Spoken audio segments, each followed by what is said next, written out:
Welcome back, everyone, to this episode of Dale's Rails, where this week's episode is a return back to construction of my town scene. I got quite a bit done this past week, and I'd like to share it with you. So please enjoy. I'm trying something out here. I'm hoping this works. This is my masonite. It's a sidewalk. I took my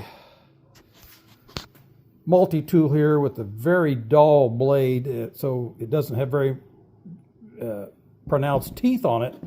So it try to keep that groove a little bit narrower. This can be filled in a little bit more with paint. And I'm using a camo paint that I get from Krylon. It doesn't really have a color on it. It's this khaki color, tan is what it is. That makes a good concrete color. I mean, you can use this as your finish color, I guess, or I use it for my base coat, and then just to seal this before I put the acrylics on here. And I'll use acrylics with this too. It's some of this color is going to come through, so it's not like you're completely covering it up. Any of the base coats I do when I'm using multiple colors of acrylics, you do get some of the base coat, so you really get however many colors you're applying plus the base coat, because some of this is going to come through the way I do the sponge painting. So I'll sponge paint this too, and I find that works really good for like masonry surfaces, so it works real good for masonry surfaces as well. But this paint here, it's ultra flat, and it does really dry flat, which makes a good base coat for acrylics to give it some tack to stick to. And this stuff here, they claim it's for hard to paint surfaces, super bond adhesion, and I've had very good results with this. And I like the fact that it's got this ultra flat finish. It dries, it says, in 15 minutes. That just depends how thick a coat. I find this can dry a lot quicker than that if you don't get carried away with putting a really thick coat. And hopefully, I sanded this down, because these grooves, when you cut them, it kind of leaves a rough edge on here, and I just sand all that off. I'm hoping that's going to give me, it looks like it's going to give me that shows up some texture, kind of helps make that look a little bit more like concrete, I've noticed since I painted it. And so I like that effect. In fact, I didn't sand. This will be the parking area between the grocery store and the hardware store. And I didn't sand that. I'm kind of wishing I had now. This is the other sheet. There's the other sheets going in for the buildings on the other side of the river. And trying this out and seeing how it works. So far, I'm not too disappointed in it. And, if these are a little bit too wide, a guy could still, I'm going to paint this again, give it more coats. Probably the more coats of paint I get, it's going to help fill that in a little bit. So I'm not too displeased with it. I guess I'll see what it looks like once I get the building in place. And I did sand all this, and I sanded this edge down to give it more of a bowl nose to make it look more like rounded, more like curbing. And so it's pretty quick to kick these out, saw them up, and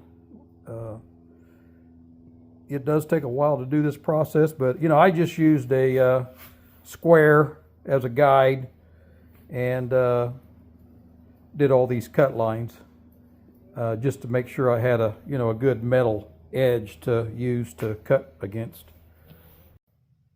Okay, what I thought I'd demonstrate today is how I paint my concrete surfaces and how I weather it. And I pretty much use the same colors. And what I'm trying to do here, if you can see somehow, I don't know how it happens, I guess it's just my eye, but I'm trying to get a uniform color, consistent color, but yet I want some randomness to it. So I want the different colors I'm using to kind of come through.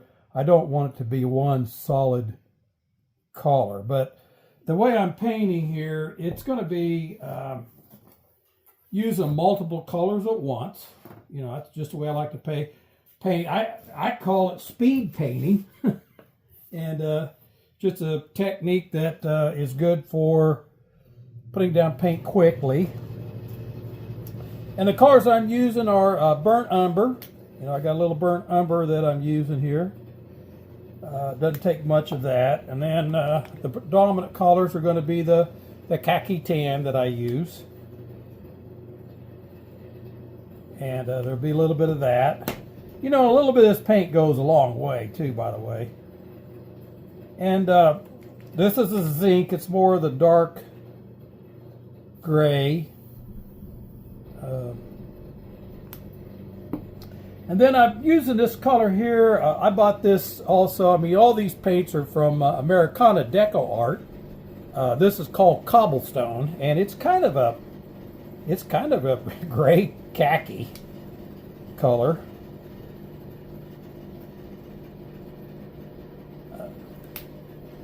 You know, some of this, when it goes on wet, it's kind of almost looks a little bit pink, but it's going to dry more to this gray color when I get done. And you know, this stuff dries really quick. You know, it's acrylic, so it dries quick, and I find it doesn't even hurt to, you know, mist your paint, your surface you're painting a little bit. It'll give you more of a, like I say, water is important to use, I think, with the acrylics, and it'll give you more of a desired effect that you're after, trying to simulate this concrete look. And then I just simply go in here and get a little bit. You know, there's no measuring. I mean, I just go in here and pick up a little bit of color of each. And somehow it seems to come out pretty consistent.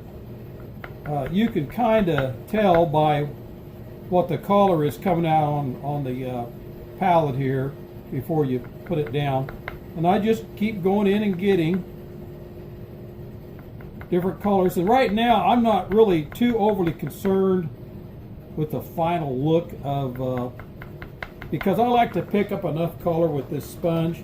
And I'm using a sponge, and I use a little bit bigger sponge on this, a little bit bigger piece of sponge. And then I just use a sponge, and then just to make it go quicker, I'll just take this sponge and just really work it down in these cracks. You know, I want to get this paint all the way down into the crack. If you notice here, with the multi-tool, you might think it makes those cracks a little bit wide, but that's not something you got to be concerned with, because the time you paint these, I don't know if you can tell by that picture there, how the paint transforms that look. So that's why you want to get it worked down inside the cracks, to the bottom of the cracks. So I really work it down inside there, and it'll diminish those cracks. So it's probably a good idea there, as wide as they are. And I found out that that blade is, you know, that dull blade without teeth on it like that are pretty worn teeth anyway. I'm not saying that the teeth were all gone, but the teeth were pretty worn down on that, so it doesn't make the groove as wide, is what I've discovered while I was doing it. You know, because I went out and bought some new blades, because I thought I needed a new blade to cut this, because this is pretty hard surface, and you know, I did have to apply a little bit of pressure. Okay, now that I got the paint worked down in those crack areas, then I'll go back in here and you know, start picking up the paint colors that I want for the finished effect. And then I just start putting it down, and then I'll get it. If it looks a little bit lighter, you know, I'm not too overly concerned at this point, because this paint, like most paint, tends to go on, looks lighter, and then it tends to dry darker. So if you feel that's too light, because I'm mixing basically 3 colors at once here, or 4 colors at once actually on this surface here. So that, like I say, the goal is once this dries, you want it to have a kind of a uniform look to it. But yet you want the randomness of each color you're using to show through. So it's good. A good way to achieve that really is with a sponge, in my opinion. The sponge just makes that an easy way to achieve that without, trying to apply the paint that way with brush or an airbrush or something. I just find the sponge is a good way to get those multi-colors that you want that occurs in masonry, shingle. Like I say, I paint all my masonry and shingles on my buildings and stuff this way just because it's a fast, easy way, an effective way to get that random look without trying to do it in individual applying different layers that are dry blending, I guess. So I'll just go in there and keep going over this a little bit. A little bit of this goes a long way. I want to make sure I get these edges real good too. This curving is going to show completely. Now, even though it's pretty thin like this, I'm just using this thickness of masonite because one of the buildings that came with a base and a sidewalk over here was that matched that thickness, and I just found it to be a good thickness to use for my concrete. And I'm not too concerned about color matching down inside these cracks because I use a pencil, a mechanical pencil, number 5 lead. I think this does a good job of emulating cracks, and then I like to go over my lightly go over my expansion joints because the paint kind of makes those blend in too much, and I find running a pencil, that fine line down that crack, makes those pop just a little better and stand out. And it actually does a good job of making look the thickness you want. And your cracks, this works good for cracks because it makes a thinner line than my expansion joint. Your cracks typically are not the same thickness of as your expansion joint. So this does a good job.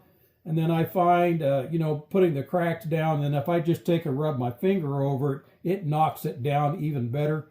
I mean, because if you press a little too hard with this pencil, it's going to be too dark, in my opinion. For a concrete crack, maybe not so much for asphalt, but you don't really want your concrete crack to be black or favoring that shade. So that quick, you can paint your own surface. This isn't really hard. I mean, it's actually, I think it's a truer art form than if I tried to paint this monotone color. It kind of gives you the freedom to, I guess, break rules. So you don't have to, when you're painting like this, you're kind of breaking all the rules of painting. Maybe that's why I like it, because it's not something that you would do otherwise, because you're trying to paint something like a solid color, and the biggest concern you have is make sure you don't get any imperfections in it, like lint or something. Whereas this, you're trying to paint imperfect. And I just find the sponge here is the easiest way to do that. Now this sponge can, depending on how you daub your paint on here, Sometimes it's going to come off like that in darker, and that's no problem. Just go back in here and daub your sponge here to try to incorporate that in your sponge a little bit there so you don't have one dominant color over the other. And then just go back over this real quick while it's still wet, or even when it's dry. You can go back over it when it's dry too, but to me it's just easier to blend that away while it's still wet. So just like that, I got those darker gray splotches that laid down off the sponge just because I didn't really have the paint completely incorporated into the sponge. And then that's going to happen, especially when you're going this quick. And it's okay if I got a little bit of that going on. I really want to, it's hard to achieve that on purpose. I really want that effect, actually. To me, it's just, it's better if you get that randomness in there with the concrete look. So I kind of like the fact that it did that. I mean, a lot of this, it's nothing to really get that worked up about if it isn't perfect, because what you do is you learn to use it to your advantage. And that's what I enjoy about doing this, because you're actually getting to learn how to be a little bit more creative with your painting skills. And so I don't know if you can see that in there, how well that's going to show up on camera, but if you see, I've got the, I want that dark and light random look in the paint there. Hopefully that shows up how that happened. And I blended it in. I don't want a definite line to make it look like camo or something. You don't want a solid line. You want those lines blended one to the other where it fades from one color to the next.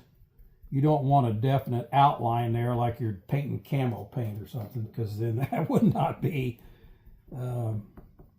that would look more like a stain maybe.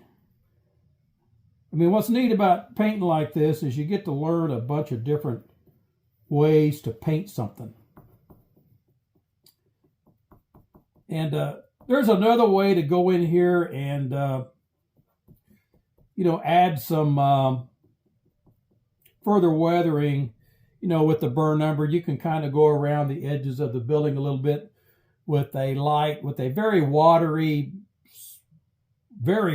solution of burn umber. Is a good way to go around the outlines of the buildings and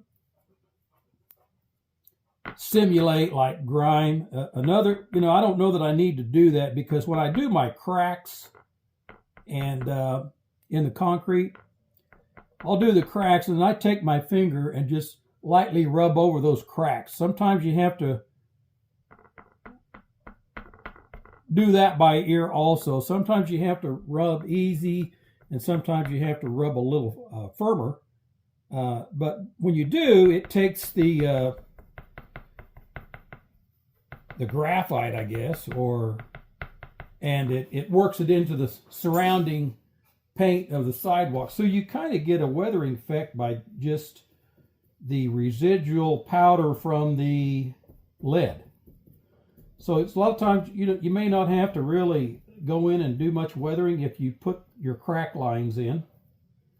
And the crack line just gives you a little bit more of a realistic look, where it's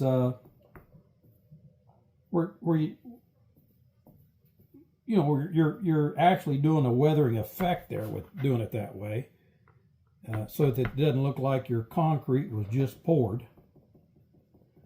That's why you'd want to do crack lines, I guess. And then the other thing you can do, I'll be going back and I'll be adding with a pencil.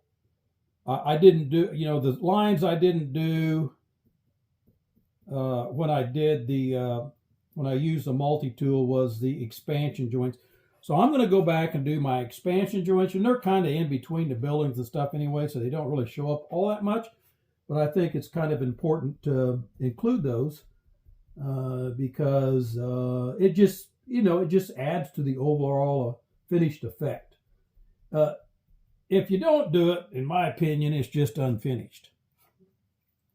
So it's good to do it. I mean, every little amount of detail you can add just adds more to the realism.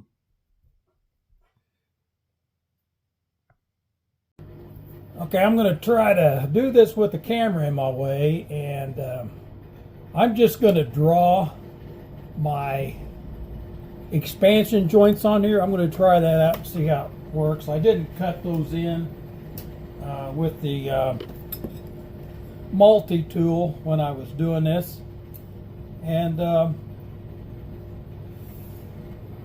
put a couple of marks here where the edge of the buildings, just so I can find the center here. Get this a little bit over this way so you can see a little better.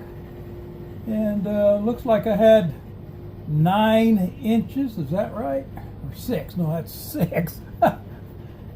If your ruler's upside down, you might want to. I'm going to turn this around this way. Looks like that worked right out on 6 inches, so I'm just going to make a mark here at 3. And that'll be my center line. I'm just going to do a center line down there, and then I'm going to come up here and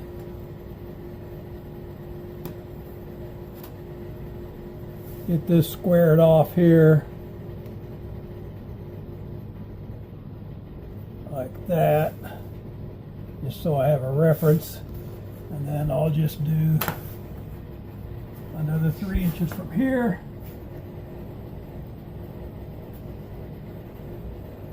And that'll let me.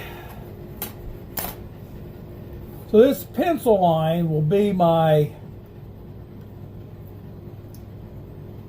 expansion joint. I'm hoping it'll turn out to where it'll be an effective enough line to look like my expansion joint. And then I'll go over this a couple of times because I want it to be a little more pronounced. Helps if your lead doesn't fall out. So I'm just going to go over this a couple of times, see what that looks like. So yeah, I think that's going to be all right. And then I just go on my cracks here.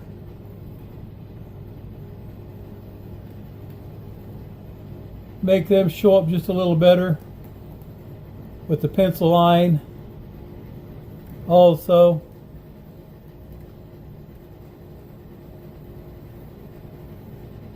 just breaking my lead off. Nope. And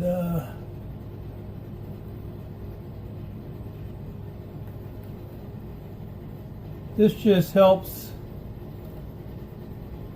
make these a little more defined.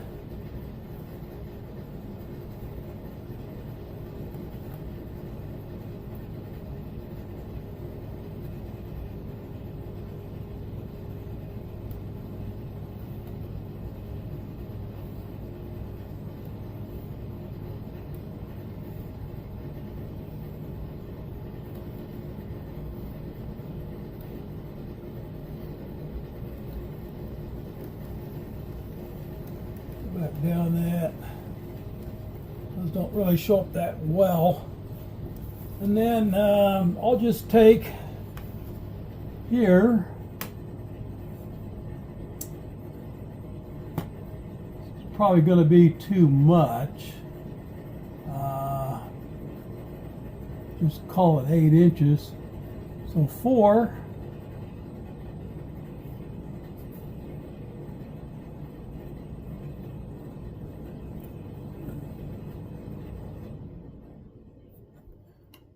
Be 4 inches. 4, 8. Actually, that's that's not going to be too bad. I mean, usually your expansion joints are 20 foot, so that's going to be 16. So I think I can just get by with, 4, 8, 12, that'd be 16 foot if it's a 1/4 inch scale. And I'll just go up here, get back onto my 4 inches again. 4 inches there, and then do my 4 inches here again, and then I'll just do an expansion joint across here.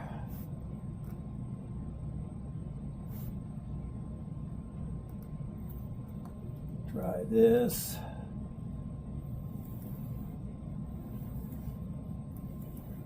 Make it a little deeper. See how that turned out.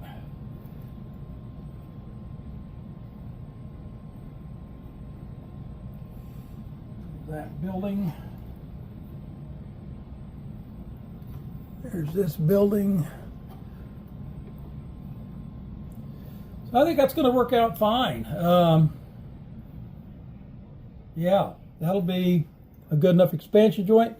And then it doesn't hurt to run your finger over that just to kind of give you some more weathering effect and to kind of knock this line down a little bit. So I just use my finger, and it's going to, actually stain that with lead a little bit. By rubbing your finger in there, and then you can do some different effects here. It's a good time to go in here. I just go in here with the pencil, and then I'll have just do a little phone booth here, and I'll have I'll just do a crack here.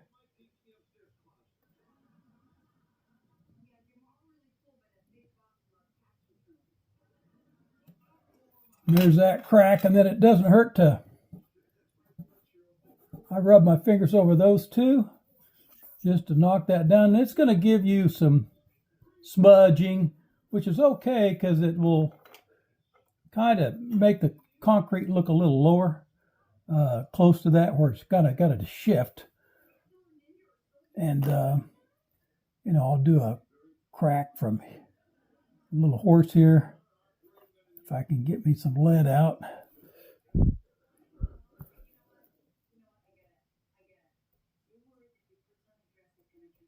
And when you're doing these cracks, you don't really want to be careful not do them in a circle.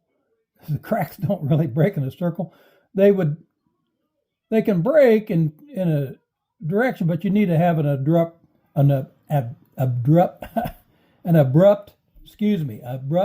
direction change. And I will just keep doing some cracks here and there.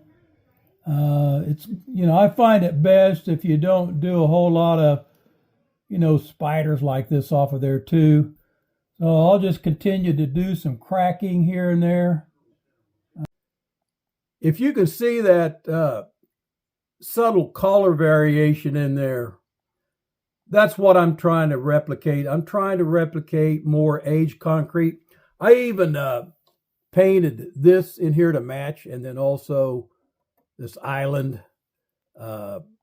just because it was a bit different color. It's almost kind of a gray green. It didn't really look right. So, I painted it too, and I just took a brush and a dry sponge and just chased around the edges with the brush, and then took a dry sponge and worked it in, then used a wet sponge in the middle, just so I wasn't getting paint onto, the detail parts there.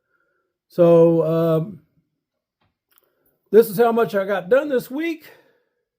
And this right here is the filler pieces I put in that came out really good, better than I was hoping. In fact, I just freehand cut this. I just used this edge as a guide. It was not that easy to do because you really, even though you can feel a slight difference there, you can't really tell where that edge is exactly. So it was something I kind of cut and lifted and, looked underneath and just kept following.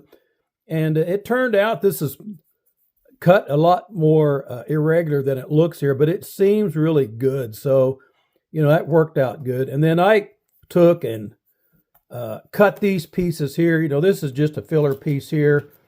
So it was easy just to cut those pieces and drop them in there. And then, like I said, I tucked this back in here just to give me more of a reveal on the curbing here. Give me a little bit higher curb height. Just because this is only an 1/8 of an inch, which is about right, I guess, for a curb. And you can see how this all turned out. And then, while we're on the subject here, I decided this week here on this week's segment of Nerdvana, for you young fellers and for the older guys like me with Halfheimers, what year, make, and model is this car? And what is that big boat deck on the back here with this spare tire called? That's this week's Nerdvana. And it counts because this is on the layout. So I know it's a car, but that's this week's Nerdvana. You can answer that question. And you can see how I got this building done too. In fact, I even painted this one. This was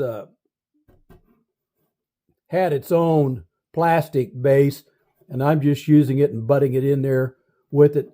It was the 1/8 inch, so that's what I used to match my sidewalk concrete surface with. And then I did the same thing here. This is actually, you can see there's a seam there. I just need to pull it back. You can see how easy that just disappeared, that seam. And none of these sections are glued down yet.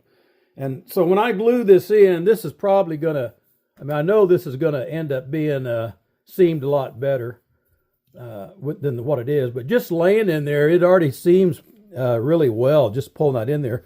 The glue just is gonna hold it in place and help with that seam that much more. I still have some more concrete work to do on this building. I'm going to do a U-shaped surround on this, and I'll have approaches here on each side. This is just 1/4 inch. It's a thicker piece of masonite that I'm going to be using. That's why I hadn't done it yet, and I just hadn't got to it. I've been focusing on this part. The idea was the plan here is to get everything done on this side of the road.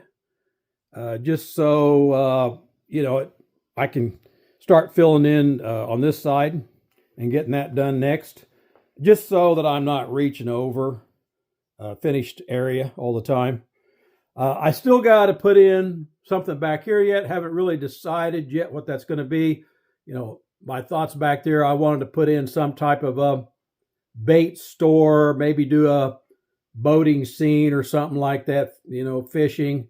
Along one of these sides or the other, and I haven't really decided. I know one side I was planning on doing a cornfield. I found some corrugated cardboard that I thought I picked up at Hobby Lobby, and those sheets that they have that I thought it might work for like tin roofing, but it's too big. It's way out of scale to use it for that. But I think it's going to make a very good field to look like a plowed field.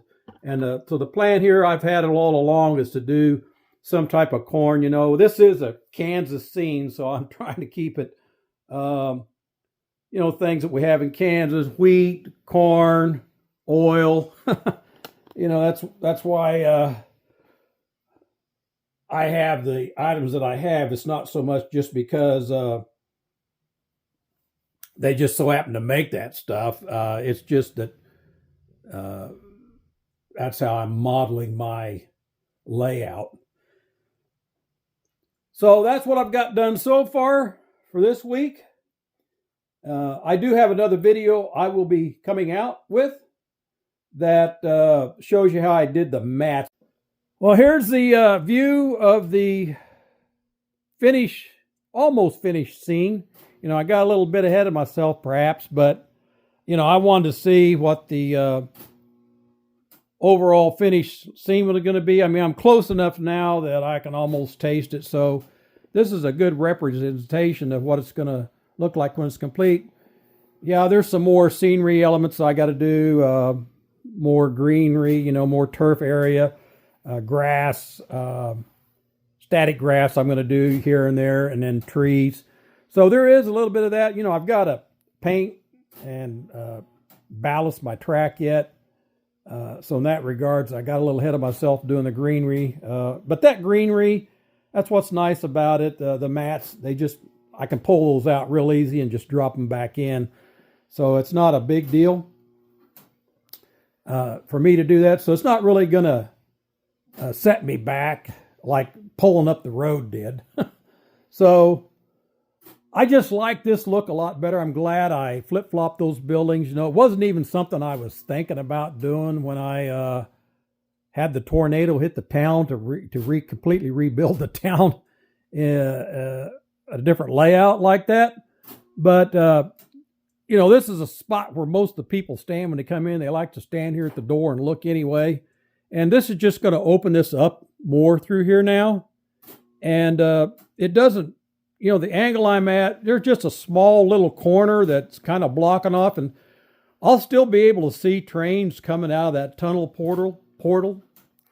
And it doesn't really detract from that at all. In fact, it's probably going to add more interest that way, because somebody's eye is going to catch a train, and then it won't take long before they see it come past the tall building there. And it's just going to have a better look to the overall running of the trains. And I'm getting a little bit excited here to see about getting this completed, because this is just going to really have a different look on this with the trains running through here with these scenery more completed. And so it's kind of exciting that I've got this much of it done. And, you know, I even got the buildings wired in, so all the Woodland Scenics buildings. So it does make a different look here on the layout with the buildings lit. So I got those wired in. You know, I've got my my power distribution relocated into my control cabinet there, and getting some of this wiring cleaned up. It's been a kind of a disaster, you know, with everything hanging. So it's really starting to roll along now. And I would advise any of you guys that are looking to build you a layout like this, you know, to, you know, get started on it. I mean, it's nothing to be intimidated by. It's not a job. And if you mess stuff up, you can always change it later. So, well, that's pretty much all I have for this week. The only thing is left is for you young fellows, have you figured out what that car is over there yet? That car is a 1957 Mercury Turnpike Cruiser. And that big bumper boat deck looking thing on the back of there is a Continental kit. It was probably a lot of money they spent on a something that was added a statement, because I can't imagine that being handy to get in and out of your trunk with that on there. It's like, why wouldn't you just put the spare in the trunk? But that's what that big bumper was on there for, to put that spare tire on the back of the trunk. And that car was a big car, so there was a lot of room in that trunk. That trunk, you could probably put a Volkswagen in the back of that trunk. That's how big that trunk was. So the other cool thing about that car, the rear window would roll down. In fact, that model, it's the back glass is rolled down in it. So was kind of a unique car for its time. And you know, they kind of did some crazy stuff back then that you probably wouldn't even think about doing today, just because of the cost involved. But that's all I have for this week. And hopefully any of you guys working on your own layouts, if you're looking to do some of this and you're struggling with it, hopefully this has been of some help for you. And don't hesitate to leave some of your ideas too, you know, because I'm always looking for new ideas to try. So to me, that's part of the fun of it, is actually the construction of it all and building it. So until next time, you're watching another episode of Dale's Rails, and thanks for watching.